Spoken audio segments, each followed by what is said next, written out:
안녕하세요. 온광대학교 치과대학 임현대입니다. 이번 시간에는 여러분과 함께 타액성 기능저하, 그러니까 구강건조 평가와 중재에 대해서 함께 이야기해 보도록 하겠습니다. 이 강연을 준비하기 전에 몇 주 동안, 최근 몇 주 동안 환자분들의 CC를 한번 검토를 해 보았습니다. 환자분들이 어떤 이야기를 하는지 한번 살펴보겠습니다. 입이 말라요. 침이 안 나와요. 침이 바짝바짝 말라요. 이렇게 마르다는 증상을 호소하시는 분도 계시고요. 혀가 갈라지고 까칠거려요. 이렇게 혀가 갈라진 거에 대해서 굉장히 스트레스를 많이 받아 하시는 분도 계시고요. 혀가 까칠거리고 입맛을 잘 못 느껴요. 그렇게 생각하시는 분도 많이 있고, 백태가 많이 껴요. 그렇게 호소하시는 분도 계십니다. 그리고 오히려 잘 때 밤에 잘 때 목이 타요. 자다 깨면은 입이 말라요. 이렇게 수면 중에 야간에 구강 건조감을 호소하시는 분도 있으시고요. 어떤 분들은 침이 많다고 호소하시는 분이 있습니다. 그래서 거품침이 많이 나요. 그래서 좀 심하신 분들은 계속 침을 휴지 같은 거로 뱉고 계신 분도 계시고요. 혀가 화끈거려 아파요 하고 하신 분도 계십니다. 그래서 이렇게 다양하게 입안이 마르다는 것을 호소하고 계시는데요. 다들 잘 아시겠지만 제로스토미아는 일단은 타액 분비가 적거나 타액이 부족했을 때 입이 마르다고 느껴지는 것을 말합니다. 그런데 제로스토미아라는 용어는 크게 객관적인 용어, 그다음에 주관적인 용어로 나눠볼 수 있는데, 우리가 타액 분비량이 저하됐을 걸 객관적으로 확인했을 때는 하이포살리베이션이라는 용어를 쓰는 거고요. 그래서 비자극성 타액 분비율이 분당 0.1mm 미만이거나 자극성 타액 분비율이 0.7mm 미만인 경우에는 하이포살리베이션이라고 합니다. 근데 이런 객관적으로 타액 분비가 저하되는 게 확인되지 않았지만 주관적으로 입이 마르다고 느끼는 것을 제로스토미아라고 하는 거고, 우리가 일반적으로 쓰는 제로스토미아는 이런 주관적인 느낌을 호소한 용어다라고 알고 계시면 될 것 같습니다. 앞에서 주소를 하면서 이야기 드렸지만 환자분들 다양한 증상을 호소하십니다. 말을 하기 힘들다, 음식을 먹을 수 없다, 맵고 짠 음식이 아프다, 그다음에 입안과 목이 말라서 자다 깬다, 그다음에 혀나 점막이 아프다, 음식 맛을 잘 못 느끼겠다, 의지가 잘 맞지 않는다, 그런 여러 가지 증상을 호소하시는 분이 많고요. 그런데 특히 음식물을 삼킬 수가 없다, 맨밥을 먹을 수 없다, 밥 먹을 때는 꼭 국물과 함께 먹어야 된다라고 호소하신 분들은 자극성 타액 분비율마저 저하된 아주 심한 환자분이라고 생각하시면 될 것 같습니다. 자, 우리가 입이 마르다 느껴지는 것은 대부분 여기 그림에 보신 것처럼 구강 점막에는 그 수분과 타액이 어느 정도 덮고 있습니다. 덮고 있는데, 그래서 정상적으로 그 타액이 점막에 덮고 있는 양이 좀 충분해야 되는데, 이게 구개 같은 경우는 3마이크론 미만이라고 하는데, 그게 타액이 덮고 있는 양이 줄어들었을 때는 입이 마르다고 느껴지는 겁니다. 그래서 이런 것을 무코살 웨트니스라고 하는 거고요. 구강 건조감을 호소하시는 분들의 많은 분들은 이런 무코살 웨트니스가 저하됐을 때 나타나는 경우가 많이 있습니다. 그래서 제로스토미아는 일반적으로 타액 분비율이 저하됐을 때를 나타내겠죠.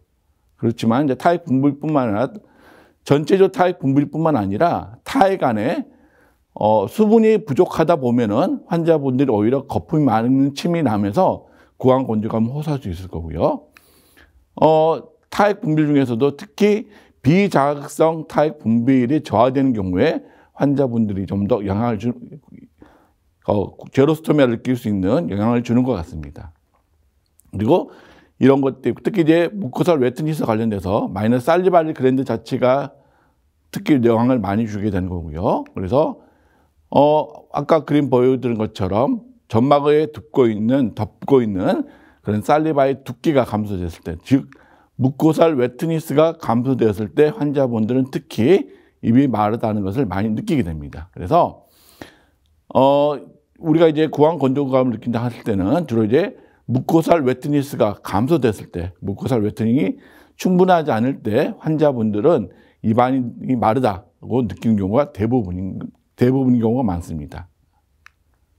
자, 입이 마른 원인에 대해서 여러분 잘 아시겠지만 한번 살펴보겠습니다.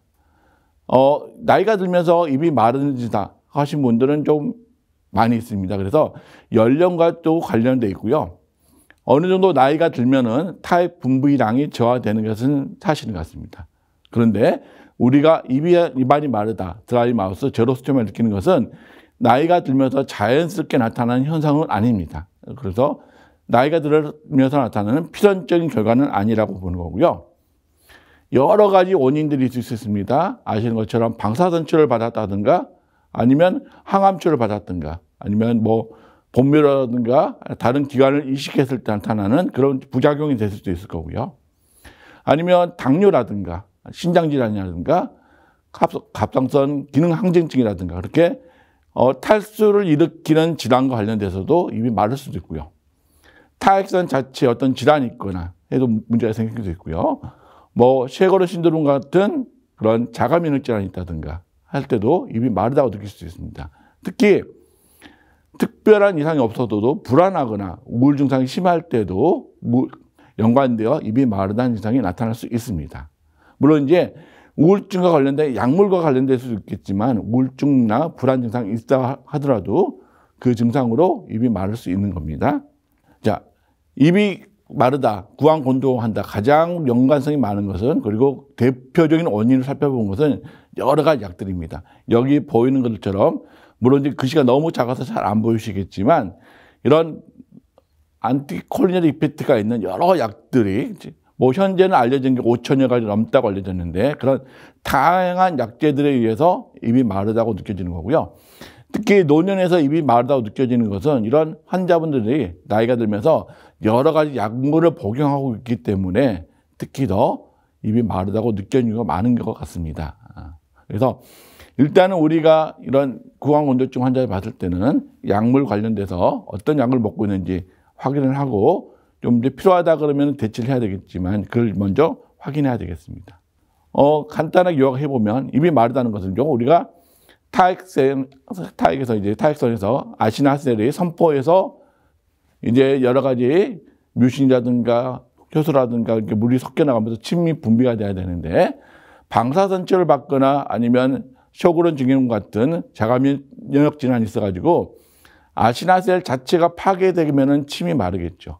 그러지 않더라도 어떤 이제 탈수가 있다든가 탈수와 관련된 질환이 있다든가 특히도 약물 관련돼서 안티콜린 이펙트가 있는 약들을 먹었을 경우는 이런 타액 분비가 저하됨으로써 입이 마르다는 증상이 호소하고 계시는 겁니다. 자, 근데 환자들 보다 보면 환자들이 이야기를 해요. 오래전부터 약을 먹고 있었는데 뭐 최근에 입이 마르기 시작했다. 뭐 입이 마르기 전후에 약이 뭐 변한 거 없었다. 오래전부터 먹었었다. 하신 분은 계십니다. 그래서 이 약물과 관련돼서 문제가 있다라고 하신 분은 처음에는 잘 받아들이지 않는 분도 계시는데요. 이게 안티콜린 이펙트가 어떤 약들은 즉시 나타나기도 하지만 어떤 약들은 그 오랜 세월 동안 용량이 축적되면서 나타나는 부작용이 될 수 있습니다. 그래서 이제 안티콜린 이펙트 있는 관련된 약을 하나를 먹더라도 점차 약의 효능이라든가 용량이라든가 그런 여러 가지 성분에 따라서 축적되는 시기가 달라질 거고 그런 축적된 시기가 나타나게 되면은 이제 입이 마르다고 나타나는 그런 결과가 나타나기 때문에 나타나는 거고요. 여러 가지 조사를 해보면 이런 안티콜린 이펙트가 축적이 많이 된다 그러면은 비자극성 타액성 분비가 감소된다는 그런 결과들이 알려져 있습니다. 그래서 일단 뭐 환자들이 보면은요, 입이 처음에 말씀드렸지만, 입이 마르다는 환자들을 많이 좀 확인해 보는 결과를 보면, 일단은 타액이 적으면서 거품이 많이 나는 거품침이 호소한 경우가 많고요. 치아 후식증, 특히 서비컬 키레스가 다발적으로 확진되는 경우도 많이 있고요. 그 다음에 치주염 정도가 심해지고 혀에 백태도 많이 끼어는 거고 구강 점막 자체가 위축되어 있거나 혀에 뭐 주름져 있고 갈라지고 하는 모습도 보이고요. 입술이 마르기 때문에 입술 가장자리 같은 데 염증이 자주 생기는 거고요. 2차적으로 어떤 펑거스라든가 그러니까 캔디다 같은 진균감이 자주 생기는 거고, 입안에 윤활작용이 없고 보호작용이 없기 때문에 조그만 상처 나도 자주 설고 궤양이 생기는 경우가 많이 있고요. 그다음에 으치가 잘 이렇게 부착되지 않는 문제가 생기는 거고, 하방 조직의 염증도 자주 생긴다고 합니다. 그래서 입이 마르신 분들은 굉장히 구강 환경도 안 좋고요. 여러 가지 상황 때문에 음식을 잘 못 먹고 음식을 꺼려하는 경우가 많이 있습니다. 우리가 이제 노년치의학회에서 중심으로 해가지고 구강 노쇠 지침을 진단과 치료에서 이야기를 하고 있는데요. 나이가 들면서 이제 우리가 아파서 입원할 정도는 아니지만 여러 가지 항상성이 떨어지면서, 그리고 이제 우리가 어떤 스트레스에 정할 수 능력이 떨어지면서 쇠약해진 상태를 이제 프레일리트, 쇠약이라고 하는데요.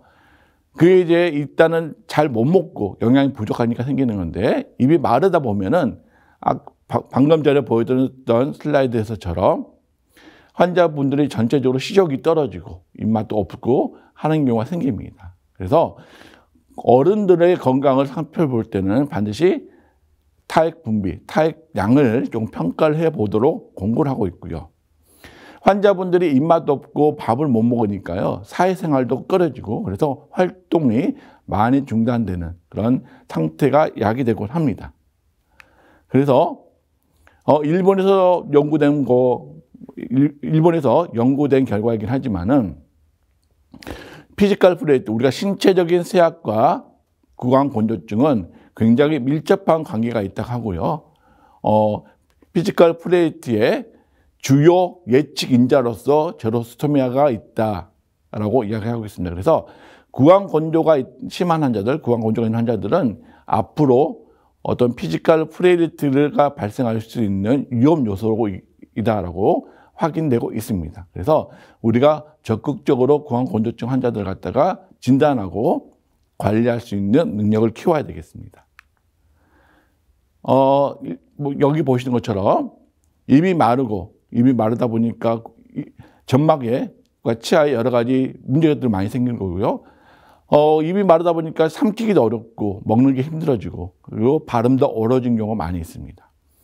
게다가 여기서 2차적으로 뭐 약간 심리적인 불안이라든가 아니면 이제 의존증이 있다든가 그런 심리적 불안 상태가 있고 심리적으로 괴롭다 보면은 이런 것들이 상호작용이 되면서 결국에는 환자의 삶의 질에 굉장히 큰 부정적인 영향을 주는 거고, 이걸 이제 피지컬 프레이트와 연관돼서 영향을 주게 되는 경우가 됩니다.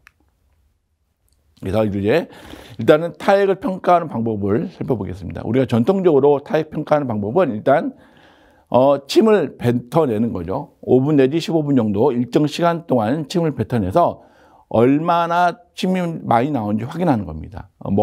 그래서 분당 비자극성 타액 같은 경우는 그냥 침을 뱉었을 때 분당 0.1mm 미만인 경우에는 이제 타액 분비가 적다라고 하는 거고요. 왁스를 씹는다든가 했을 때 작을 줘가지고 분비하는 자극성 타액 분비량은 0.5에서 0.7mm 미만이 되게 되면은 하이퍼살리베이션, 구강이 입이 마르다라고 평가를 하게 되는데, 이런 경우에는 진짜 입이 마르신 분이라든가 특히 이제 의사소통이 잘 안 되신 분들한테는 좀 어려움이 있습니다. 그래서 다양한 방법들을 통해서 이제 평가를 해보고 하는데, 노년치의학회에서 중심으로 구강 노쇠 진단과 지침을 발견하게 되는데, 거기서는 이제 처음에 말씀드린 것처럼 오랄 무코살 웨트니스가 환자분이 불편함을 느끼는데 중요한 인자이기 때문에 그런 무코살 웨트니스를 측정하는 방법을 선택했습니다. 근데 이런 무코스라는 기계로 첩점막과 혀의 무코살 웨트니스를 측정하게 되는데요. 이 기계로 측정해서 이제 오랄 드라이니스를 이제 평가를 하게 되는데, 이 기계는 아직까지는 국내에서 사용하기 어려워가지고 이 기계를 대신할 수 있는 이제 평가 방법을 제안하였습니다. 이 평가 방법이 클리니컬 오랄 드라이니스 스코어라는 겁니다. 그래서 10가지 항목을 체크를 하는 건데, 미러를 이제 협점하게 재봤을 때 미러가 달라붙는 건지, 그 다음에 혀에 미러를 댔을 때 달라붙는다든지, 아니면 혀가 갈라지거나 조금 이제 피셔 같은 게 생겼다든가 그런 모습을 보이는 건지, 그 다음에 혀가 유두가 소실되어 매끈거리는 모습이 보이는 건지, 거품침이 많이 나오는 그런 모습을 보이는 건지, 아니면 구강절을 봤는데 타액이 전혀 없이 그냥 아주 건조한 상태가 보이는 건지, 구강 점막이 좀 입이 마르다 보니까 조금 매끈하게, 그다음에 샤인하게 그런 모습이 보이는 건지, 아니면 이제 특히 이제 전철 끼고 계신 분도 그러겠지만 입천장 쪽에 음식물 잔사가 남아 있다든가, 아니면 치은이라든가 치죽 조직 자체가 조금 매끈거리고 조금 이렇게 약간 스무드하게 그런 변형이 되는 모습이 보이다든가, 서비컬 캐리어스가 지금 존재하고 있다든가, 아니면 최근 6개월 이내에 2개 이상의 2개보다 더 많은 치아를 치료했던 경력이 있다든가 하는 것을 체크를 하게 됩니다. 그래서 보통 이제 2개 이하의 경우는 이제 정상으로 보는데 5개보다 더 많이 체크됐다 한다 그러면 그때는 이제 타액 기능이 떨어졌다라고 이제 평가를 할 수 있는 거고요. 이제 이런 평가 기능에 더불어서 추가적으로 할 수 있는 게 이런 설문지를 이용하는 겁니다. 11가지의 문항을 이제 평가를 하는데 전혀 그렇지 않다가 1점, 언제나 그렇다가 5점을 해가지고 점수가 5점부터 55점까지 분포하게 됩니다. 근데 이제 이게 이런 점수가 높을수록 제로스토미가 심하다, 구강곤조증이 심하다라고 평가를 할 수 있습니다. 네, 앞에서 이제 말씀드렸던 방법과 다르게 좀 간편하게 할 수 있는 방법이 있는데요.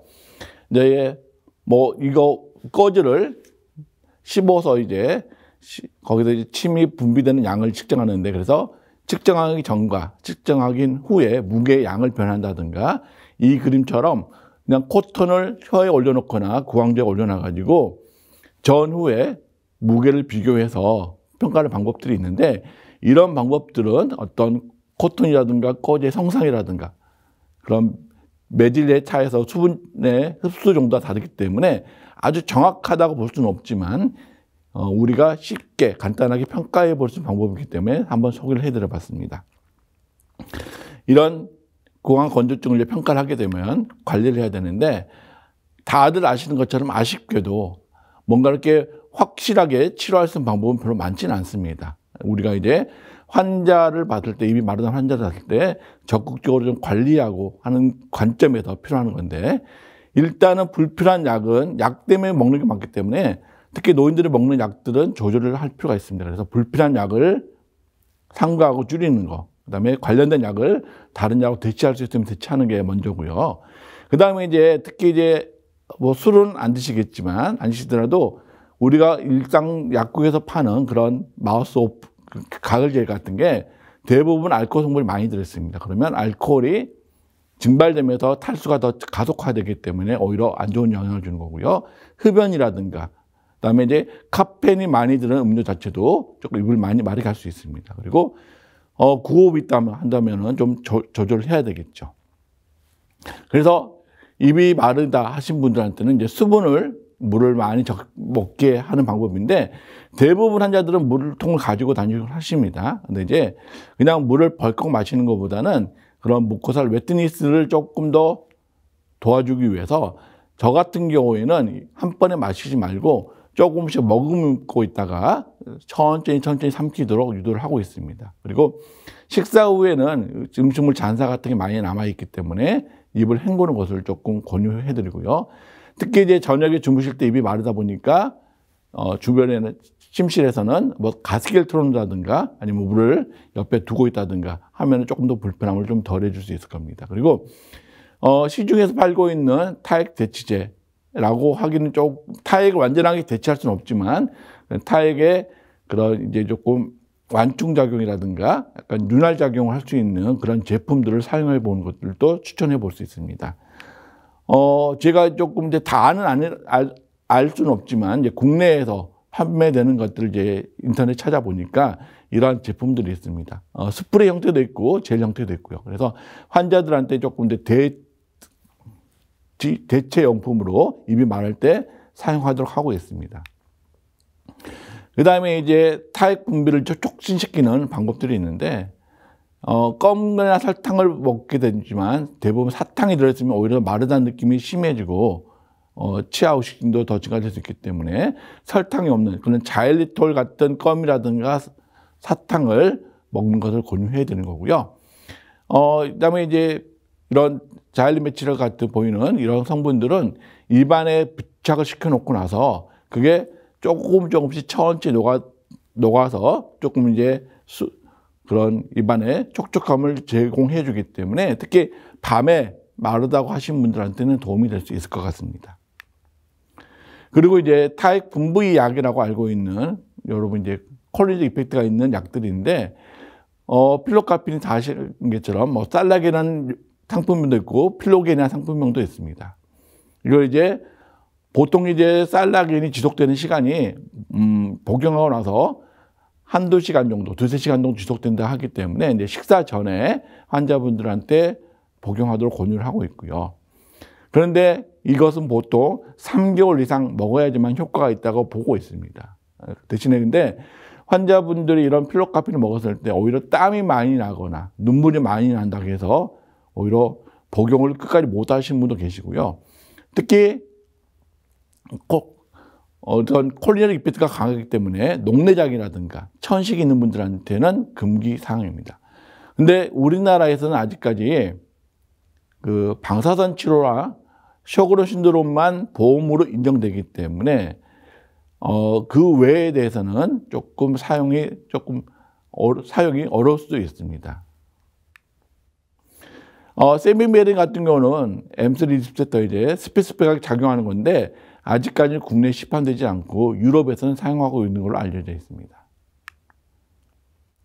그리고 입이 침이 안 나오고 구강 건조하다 보면은 여러 가지 치태가 많이 쌓이게 되고 특히 서비컬 캐러스가 발생 빈도가 높기 때문에 환자분들의 치아 건강을 위해서는 불소 도포를 한다든가 불소 치약을 사용하게 한다든가 하는 방법들이 좋은데요. 이게 고농도 불소 치약을 사용하도록 권고를 하고 있는데 우리나라에서는 아직까지 지금 작년인가요? 1450ppm 정도 되는 불소 치약이 허용됐습니다. 그 이상은 안 되는 거고, 그래서 이런 불소 치약을 환자분께 사용하도록 권유를 한다든가 아니면 이제 정기적으로 치과에 와서 불소 도포를 한다든가 하는 방법으로 환자분들의 이제 치아 건강을 이제 유지할 수 있는 방법을 추천해 주고 있습니다. 그 다음에 이제 여러 가지 구강 운동을 통해서 연화라든가 침 분비를 자극하고 증진시킬 수 있는 방법들이 확인되었고요. 여러 가지 연구를 통해서 이런 방법들을 통해서 타액 분비가 증가된다는 그런 것들이 보고되고 있습니다. 근데 이제 제가 이제 수요 세미나 그 시간표를 봤더니 황현숙 교수님께서 이런 구강 운동에 대해서 자세히 설명해 줄 것으로 생각되기 때문에 저는 이제 간단하게 그림을 소개하는 걸로 마치도록 하겠습니다. 그래서 혀를